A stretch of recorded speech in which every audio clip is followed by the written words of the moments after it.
When they think of Cesar Milan, the dog whisperer, a man who could silence a pack of aggressive dogs with just his presence, who moved through chaos with the grace of a Zen master, who seemed to possess some kind of superhuman ability to fix even the most broken animals. For decades, a Los Angeles hilltop estate held Cesar Milan's darkest secrets. When the dog whisperer moved out in 2018, his house was immediately examined. Every training manual, personal video, and financial document scrutinized. For over 3 years in 2021, they finally released their findings, and what they discovered inside left everyone stunned. From controversial training methods to a shocking financial collapse that left him nearly bankrupt, this is the story of what really happened to the dog whisperer empire. Cesar Milan was born on August 27, 1969 in Culiacan, Mexico. When he was born, his family lived in extreme poverty, working on a farm without running water or electricity. From the very start, he seemed to have a special connection with animals. His grandfather called him El Perrito, the dog boy, due to his natural ability to calm aggressive dogs. At just 13 years old, he decided he wanted to be the world's best dog trainer. His friends laughed at the idea, but this dream would eventually transform him into a household name. His childhood in rural Mexico shaped his understanding of animals. Unlike most modern trainers who studied animal behavior in universities, Milan learned by observing the farm dogs that roamed freely around his grandfather's property. He noticed how they maintained a natural hierarchy, and how the strongest dogs led the pack through calm, assertive energy. These early observations formed the foundation of his training philosophy, one that would later become both wildly popular and highly controversial. In December 1990, at just 21 years old, Cesar made a life-changing decision. With only $100 in his pocket, he crossed the border into the United States illegally, unable to speak a word of English. The journey was dangerous. He later revealed that he paid a smuggler to help him cross, nearly drowning in the process. When he reached San Diego, he slept under freeway overpasses and worked washing cars in upscale neighborhoods. Despite these hardships, Milan remained focused on his dream of working with dogs.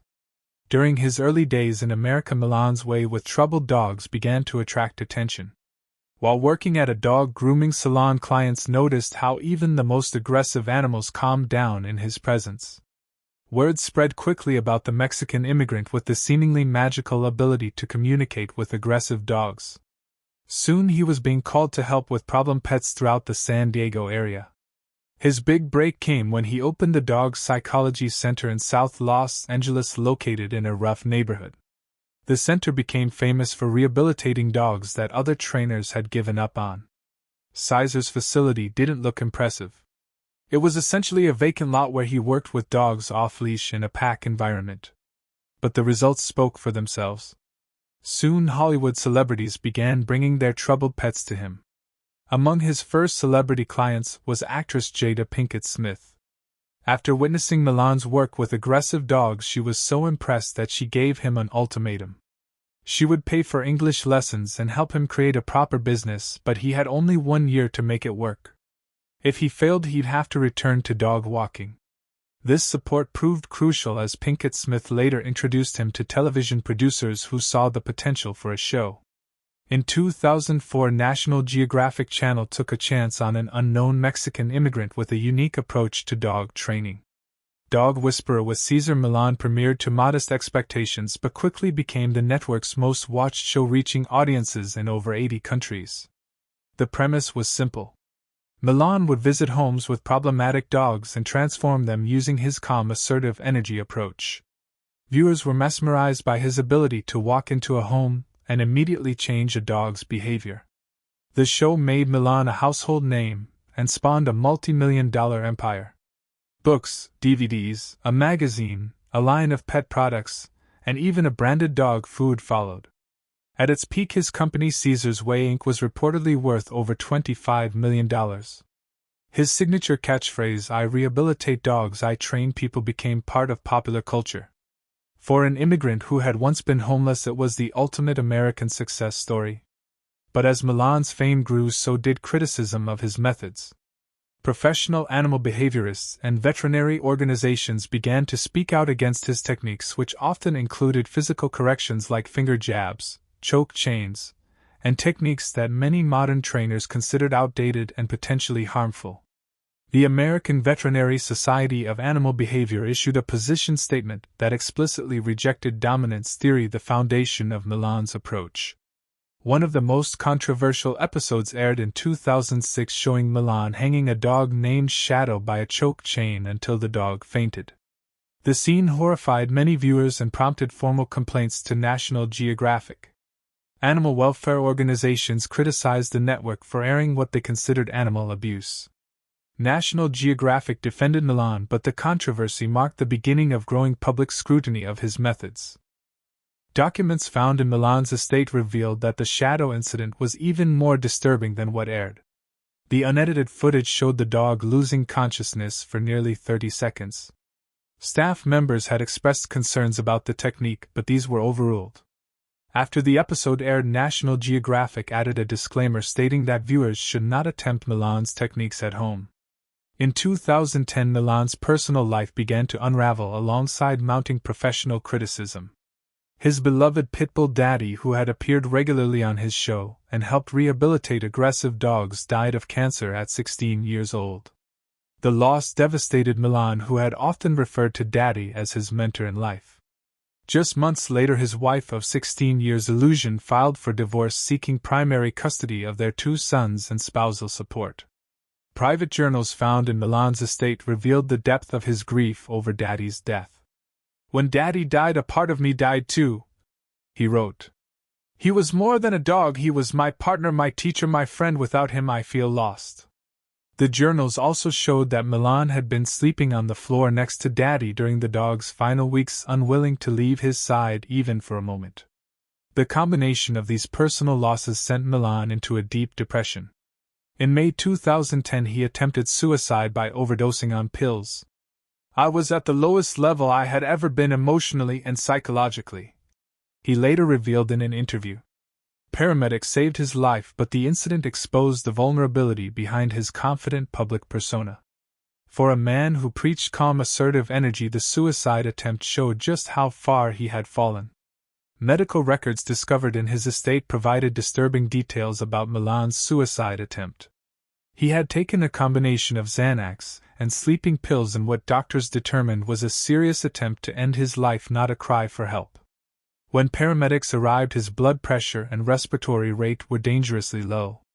He spent 3 days in the intensive care unit before being transferred to a psychiatric facility. The financial impact of his divorce was substantial. Court documents revealed that Illusion received a one-time payment of $400,000, monthly spousal payment of $23,000, and $10,000 in monthly child support. Additionally, she was awarded several properties from their real estate holdings. Simultaneously, ratings for Dog Whisperer began to decline as competing shows with less controversial trainers gained popularity. By 2012, National Geographic Channel announced that the 9th season of Dog Whisperer would be its last, though Milan would go on to star in other shows including Cesar 9/11 and Cesar Milan's Dog Nation. None would achieve the same level of success as his original program. The empire he had built began to show cracks, with several of his business ventures struggling to remain profitable.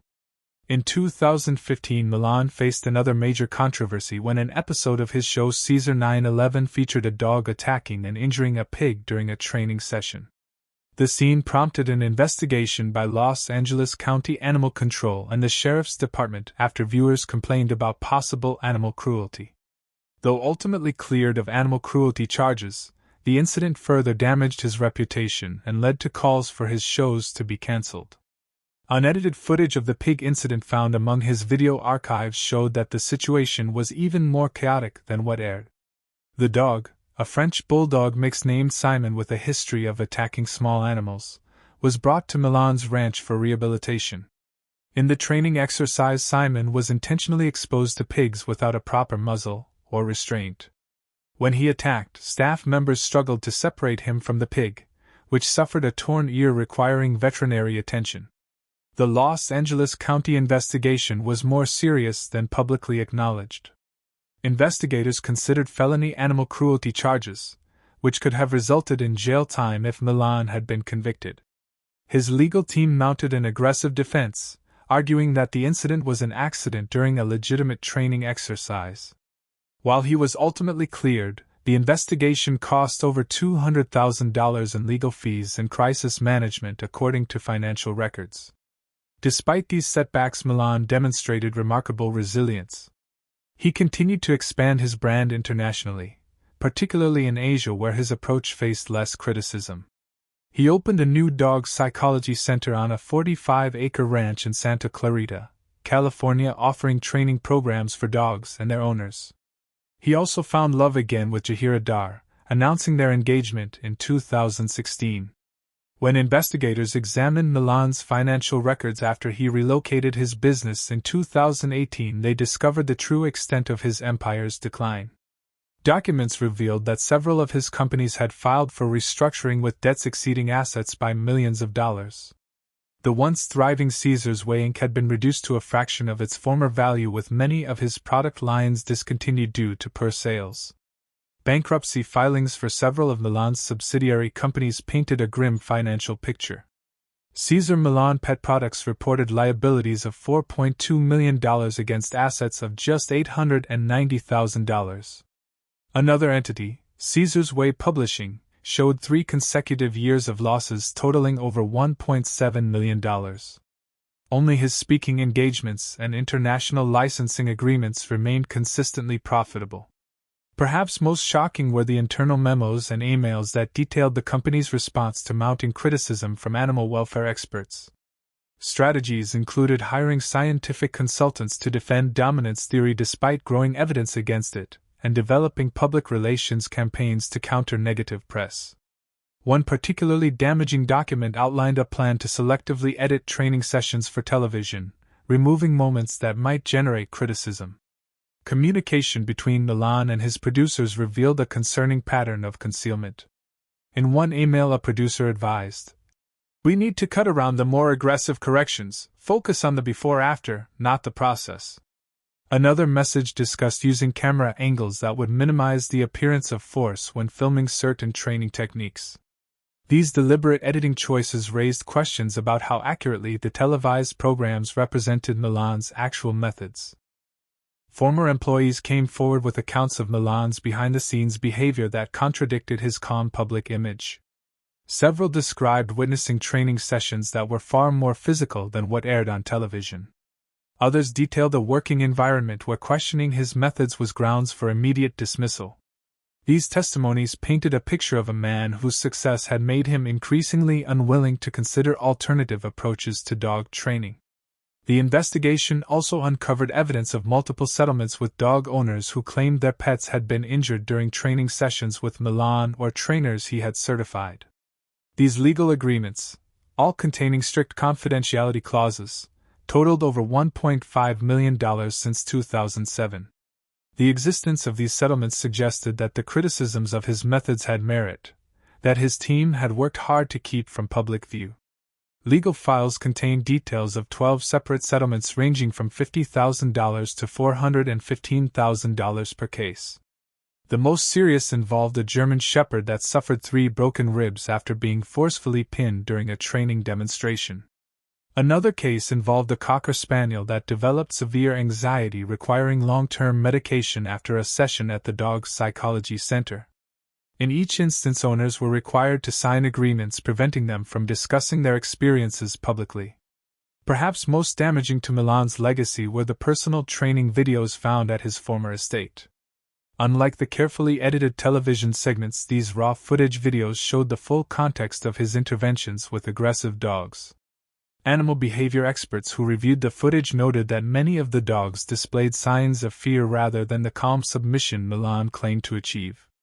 In several instances, dogs that appeared rehabilitated on camera showed signs of significant stress. These unedited videos contradicted Milan's frequent claim that he never forced dogs into submission. One particularly disturbing clip showed him applying pressure to a dog's neck until the animal collapsed while explaining to onlookers that this was making the dog surrender, not harming it. Veterinary experts who later viewed the footage identified clear signs of distress, including dilated pupils, excessive panting, and stress-related body language that was edited out of the broadcast version. Internal business documents revealed that Milan's training empire had been significantly dependent on overseas markets in recent years. As criticism mounted in the United States, United Kingdom, and Canada, the company had pivoted to focus on expansion in countries with less developed animal welfare regulations. Revenue reports showed that by 2017 over 70% of the company's income came from Asian markets, particularly China, where his dominance-based methods faced little scrutiny. The financial documents also exposed the precarious state of Milan's dog psychology centers. The flagship facility in Santa Clarita had been operating at a significant loss for years, subsidized by his television and appearance fees. Program enrollment had declined steadily as competing facilities offering positive reinforcement training gained popularity. Several locations that had been licensed to use his name and methods had closed or rebranded to distance themselves from mounting controversies. Despite these revelations, Milan retained a dedicated fan base that stood by him. Many dog owners credited his methods with saving their pets from euthanasia when other trainers had failed. Supporters pointed to his work with rescue organizations and his foundation's efforts to improve animal welfare in underserved communities. They argued that critics failed to understand the nuance of his approach or the context in which he applied more controversial techniques. In response to the findings, Milan issued a statement acknowledging that some of his earlier methods were no longer part of his practice. He pointed to his more recent work, which showed greater emphasis on exercise, discipline, and affection rather than physical corrections. "My methods have evolved over time as I've learned more about dog psychology," he stated. "I've always been committed to saving dogs' lives and keeping families together." Professional dog trainers and behaviorists remain divided on Milan's legacy. While some credit him with bringing attention to the importance of exercise and clear boundaries for dogs, others argue that his promotion of dominance theory set back scientific understanding of canine behavior by decades. Most agree, however, that the conversation his work sparked ultimately led to greater public interest in humane training methods. Today, Cesar Milan continues to work with dogs, though with a much lower public profile. His empire, once valued at over $25 million, has contracted significantly. The Dog Whisperer name lives on primarily through reruns and digitized content, a reminder of both the heights he achieved and the controversies that ultimately defined his career. For many in the animal welfare community, the investigations into Milan's business and methods served as a turning point in how dog training is presented to the public. Newer shows featuring evidence-based, force-free training have largely replaced the dominance-focused approach that Milan popularized. Modern trainers emphasize understanding canine cognition and emotions rather than establishing human dominance. As the full story of Cesar Milan's rise and fall continues to emerge, it serves as a cautionary tale about the responsibilities that come with influence and fame.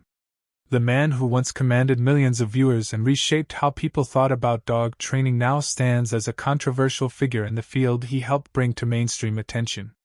His legacy remains complex. A mixture of genuine passion for saving dogs, undeniable charisma, and training methods that ultimately failed to evolve with scientific understanding. The contents of his estate, now thoroughly examined and made public, tell the story of a self-made man whose empire was built on both genuine skill and a carefully constructed image. As one former associate put it, "Cesar truly believed he was helping dogs. The tragedy is that he couldn't see when his methods needed to change, even as the evidence mounted around him."